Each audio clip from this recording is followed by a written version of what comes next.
పోయినారా SP రూమ్లకి పోయినారా కలవడానికి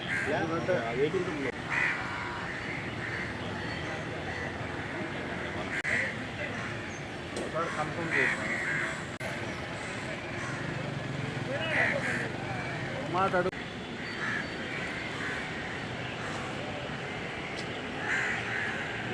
రమ్మంటారు ఎప్పటి ఇచ్చినప్పుడు అయ్యా కళ్ళు వచ్చింది కదా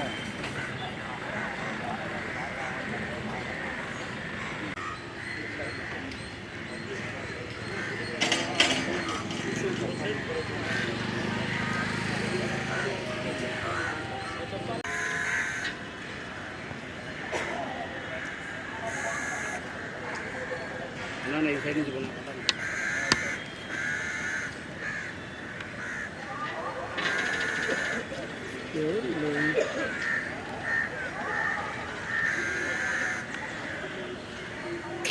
సెల్లు బాబు సెల్లు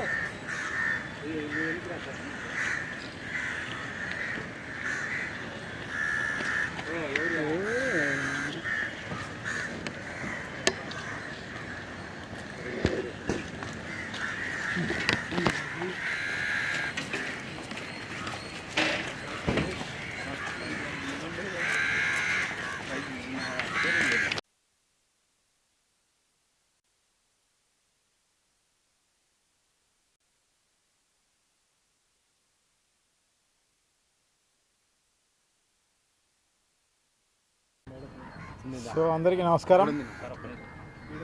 ఉంది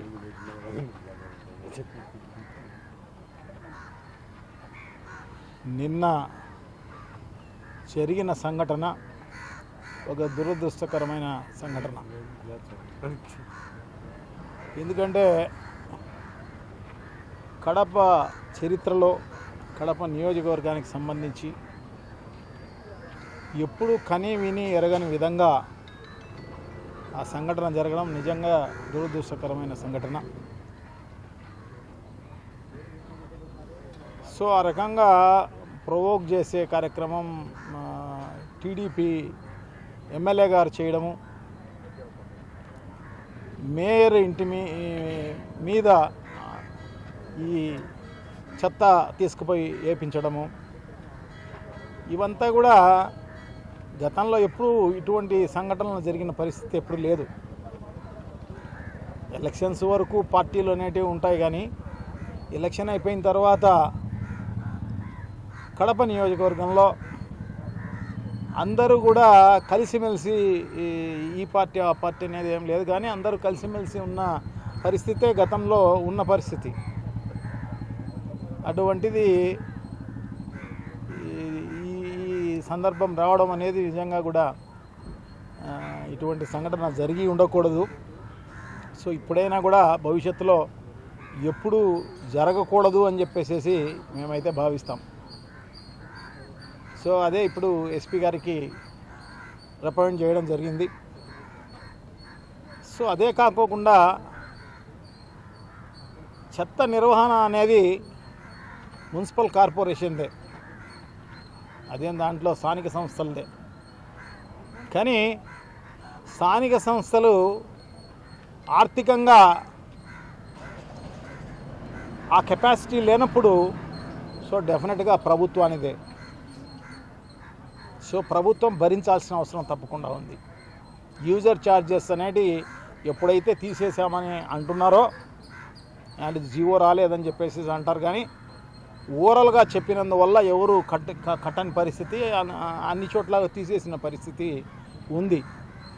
అది ప్రజల మెప్పు కోసం అలా చెప్పడం జరిగిందో ఏమో, కానీ మొత్తం పైన యూజర్ ఛార్జెస్ అనేది ఇప్పుడు నుంచి కాదు, దాదాపు 20 ఏళ్ళ నుంచి యూజర్ ఛార్జెస్ గతం నుంచి ఉండేటివే అవన్నీ కూడా. సో ప్రజలు కూడా, ఎందుకంటే ఆ స్థానిక సంస్థలు ఆర్థికంగా లేనప్పుడు, ఎందుకంటే ఇదంతా కూడా బాగా కరెక్ట్గా మెయింటైన్ చేయాలంటే ఖచ్చితంగా ఎంప్లాయీస్ అవసరం ఉంటారు. ఎంప్లాయీసే కాకోకుండా వెహికల్స్ అవసరం ఉంటాయి, అన్నీ అవసరం ఉంటాయి.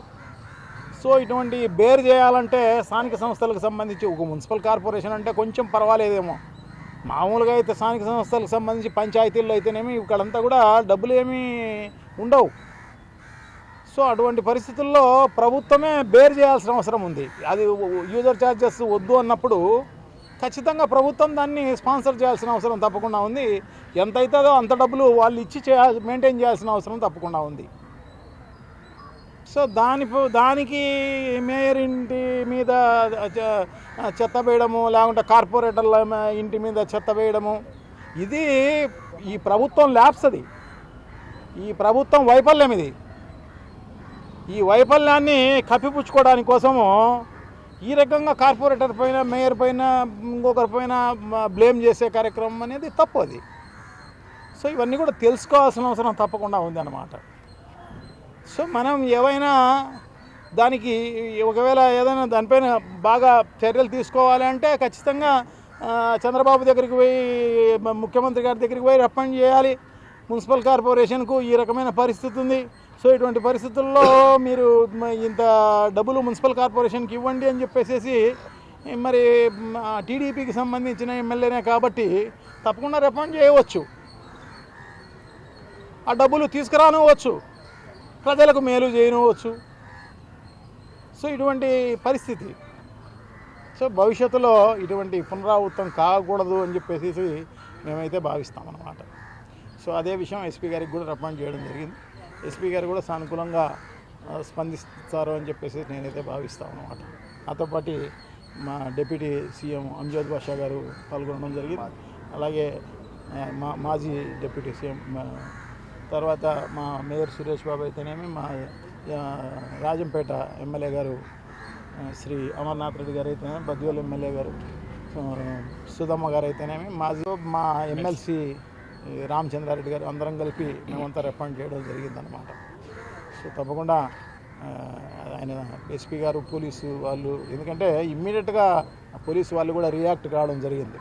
వాళ్ళను తీసుకొచ్చి 9 మందినో ఏమో తీసుకొచ్చి ఇమ్మీడియట్గా స్టేషన్కి తీసుకురావడం జరిగింది, ఎవరైతే ఈ పని చేసినారో. సో వాళ్ళు బాగానే స్పందించినారని చెప్పి నేనైతే భావిస్తా. సో డెఫినెట్గా భవిష్యత్తులో ఇటువంటి జరగకుండా చూస్తారు అని కూడా నేనైతే భావిస్తాను. మీరు కూడా అంటే యాజ్ ఏ మీడియా కూడా మీరు కూడా దీంట్లో కలగజేసుకోవాల్సిన అవసరం తప్పకుండా ఉంది. ప్రజలకు వాస్తవాలు చెప్పాల్సిన అవసరం కూడా తప్పకుండా ఉంది. ఎవరైతే ఇటువంటి చర్యలు చేసినారో వాళ్ళకు మీరు కూడా కౌన్సిలింగ్ కూడా ఇవ్వాల్సిన అవసరం తప్పకుండా ఉంది అన్నమాట.